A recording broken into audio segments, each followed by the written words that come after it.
Greetings everyone. सो आज हम discuss करने वाले हैं मीडिया से रिलेटेड 4 ऑर्गेनाइजेशन के बारे में। पहली है BARC, दूसरी है ABC, तीसरी है NRS और चौथी है IRS। हम इन चारों के बारे में डिस्कस करेंगे। शुरुआत करेंगे हम BARC से, क्योंकि ये रिलेटिवली अलग ऑर्गेनाइजेशन है। बाकी की 3 सेम मीडियम को बिलोंग करती है और BARC बिलोंग करती है ब्रॉडकास्ट मीडियम को। तो शुरुआत करते हैं BARC से। ब्रॉडकास्ट ऑडियंस रिसर्च काउंसिल को ब्रॉडकास्टर्स, एडवर्टाइजर्स और एडवर्टाइजिंग एजेंसीज ने मिलकर के बनाया है। इसका काम होता है टेलीविज़न की व्यूवरशिप से रिलेटेड डेटा रिलीज़ करना कि किसी पर्टिकुलर डे में, किसी पर्टिकुलर टाइम पे कौन सा टेलीविज़न चैनल या कौन सा टेलीविज़न प्रोग्राम को देखा जा रहा है। तो इसके हिसाब से रेटिंग रिलीज़ की जाती है। और ये वो काम कैसे करता है, इनका सैम्पल साइज़ होता है रफली 1,80,000 इंडिविजुअल्स। तो इनके टेलीविज़न सेट्स पे लगाया होता है एक बारोमीटर नाम की मशीन, जो कि रिकॉर्ड करती है ऑडियो वाटर मार्किंग को।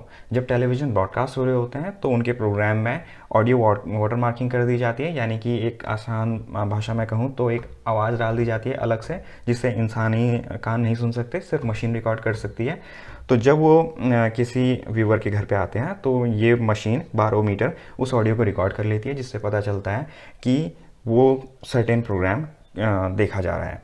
और इसमें एक ख़ास बात है कि ये जो 1,80,000 इंडिविजुअल्स हैं, इनमें 30% डेटा रूरल ऑडियंस का होता है और 70% अर्बन ऑडियंस का होता है। तो इसमें हर किसी को जगह देने की कोशिश की गई है। इसके अलावा इसमें एक और ख़ास बात है कि ओनरशिप इसमें नो ब्रॉडकास्टिंग और advertising company will allowed to hold more than 10% of BARC share. तो हो सकता है कि बार्क इंडिया के कोई एडवर्टाइजिंग एजेंसी या मीडिया चैनल, कोई टेलीविज़न चैनल हो सकता है मैनिपुलेट करने की कोशिश करे, तो ये ट्रांसपेरेंसी के लिए रखा गया है।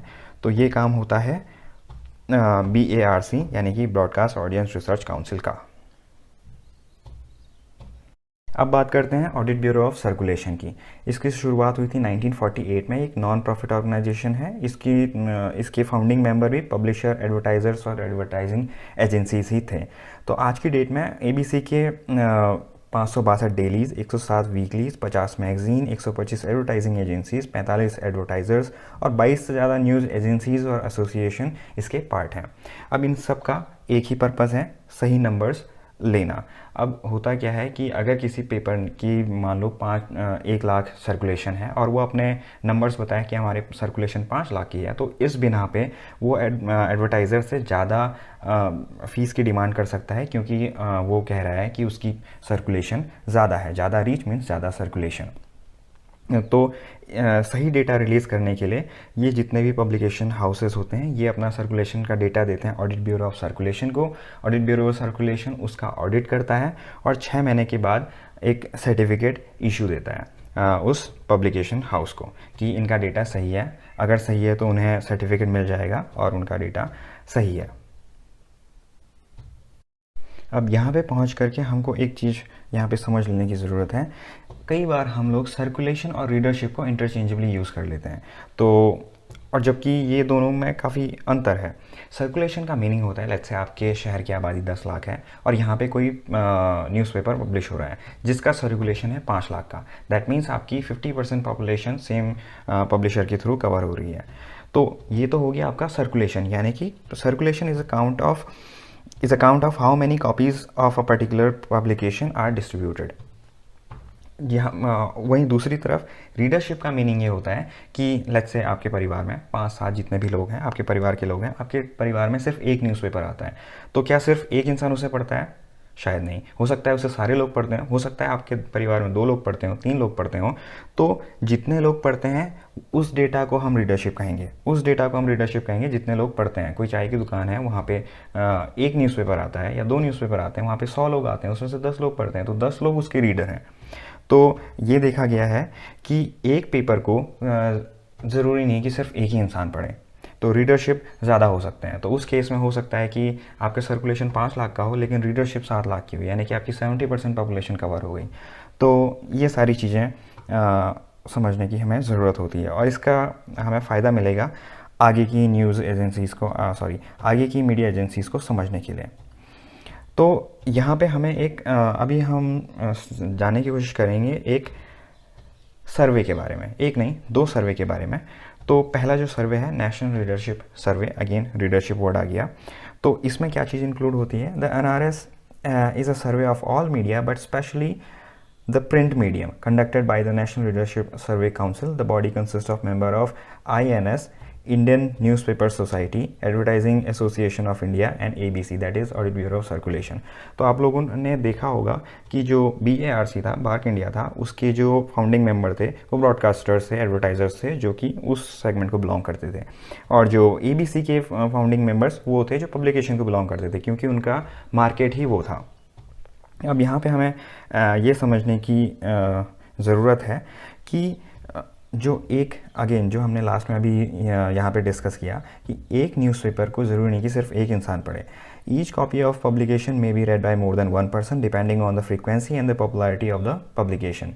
तो उससे ज़्यादा लोगों को पढ़ सकते हैं। इसके आगे the survey is done on all India basis, urban as well as rural, amongst individuals who are 12 year old and older. तो 12 साल से कम उम्र को हम रीडर कंसिडर नहीं करेंगे क्योंकि वो बच्चे होते हैं, और उसके बाद से हम उससे 12 साल और उससे बड़े इंसानों को हम एज अ रीडर काउंट करेंगे। सेम घर वाला एग्जाम्पल, अगर घर में 2-3 बच्चे हैं जो कि कुछ 12 साल से छोटे हैं तो हम उन्हें कंसिडर नहीं करेंगे, और उनसे ऊपर जो भी हैं अगर वो भी पढ़ते हैं तो हम उन्हें रीडर काउंट करेंगे। इसके अलावा NRS defines reader by sex, age, income, social economic class, occupation, education, geographical location.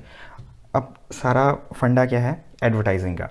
अब किसी पर्टिकुलर इनकम ग्रुप में, पर्टिकुलर एज ग्रुप में क्या चीज़ फेमस है क्या नहीं है, इसके अकॉर्डिंग एडवर्टाइज़र्स ये देख पाते हैं कि हमको किस तरीके से किस पर्टिकुलर ऑडियंस को हम टारगेट कर सकते हैं। ये सारा पर्पस होता है। तो नेशनल रीडरशिप सर्वे में ये डिमांड फुलफिल हुई। इसके बाद जो हमारा फोर्थ और आखिरी जो सर्वे हम देखेंगे, इंडियन रीडरशिप सर्वे, ये इसे रिलीज़ करती है media research users council of India, MRUC, इस डेटा को रिलीज़ करती है। इसका पर्पस क्या होता है? उससे पहले हम ये जानते हैं कि ये world's largest face to face multimedia and consumption study, ये ऐसा अपने बारे में ये ऐसा बताते हैं। इनका एनुअल जो सैम्पल साइज़ है वो 2.5 लाख के करीब है, 2.56 लाख। और IRS collects a comprehensive range of demographic information and provides extensive coverage of consumer and product categories including cars, household appliances, household durables, household care and personal care products, foods, beverages, finance and holidays. अब ये ज़्यादा intense सर्वे होता है, यानी कि ये दो चीज़ों को कंसिडर करता है। ये तो ना सिर्फ हमारी प्रिंट मीडिया बल्कि इसके अलावा ये हमारा इंटरनेट मीडियम, हमारे इंटरनेट फॉर्म को भी उसकी भी स्टडी करता है कि हमारे एक्टिव इंटरनेट यूज़र्स कितने तेज़ी से बढ़ रहे हैं। ये भी डेटा रिलीज़ करता है। इसके साथ साथ ये भी डेटा रिलीज़ करता है, प्रिंट वाला डेटा तो रिलीज़ करता ही है कि कौन से रीजनल लेवल पे कौन से न्यूज़पेपर, कौन से मैगजीन्स किस रेट से बढ़ रहे हैं, कौन सा टॉप पे है, कौन सा लास्ट पे है। और इंडिया लेवल पे भी ये डेटा रिलीज़ होता है कि कौन सा न्यूज़पेपर, कौन सी मैगजीन टॉप पे है, कौन सा सेकंड पोजीशन में है, ये डेटा रिलीज़ करते हैं। इसके साथ साथ ये कंजम्पशन स्टडी का भी डेटा रिलीज़ करते हैं। तो कंजम्पशन स्टडी का मीनिंग कि हमारे ऑल इंडिया में से फॉर एग्जांपल हमारे यहाँ कितने गांव हैं जो इलेक्ट्रीफाइड हो चुके हैं 100%, तो कितने स्टेट्स हैं जहाँ पे इलेक्ट्रिसिटी पहुँच गई है, कहाँ पे कितने इंडिया में कितनी पॉपुलेशन है जो गैस में कन्वर्ट हो चुकी है, वो लकड़ी वाले चूल्हों को हट करके। इसके अलावा ये और डीप डाउन ये टेलीविज़न, आपकी वॉशिंग मशीन, आपके होम अप्लायंसेस, आपके जो ये AC वगैरह का यूज़ है, आपके 2 व्हीलर 4 व्हीलर, इन सारी चीज़ों का भी डेटा रिपोर्ट में निकाल करके देते हैं। तो ये इस तरीके से सारा डेटा कंपाइल करते हैं और ये डेटा रिलीज़ करते हैं। तो ये आई होप आपको ये चारों चीज़ें समझ में आई होंगी। So thank you so much.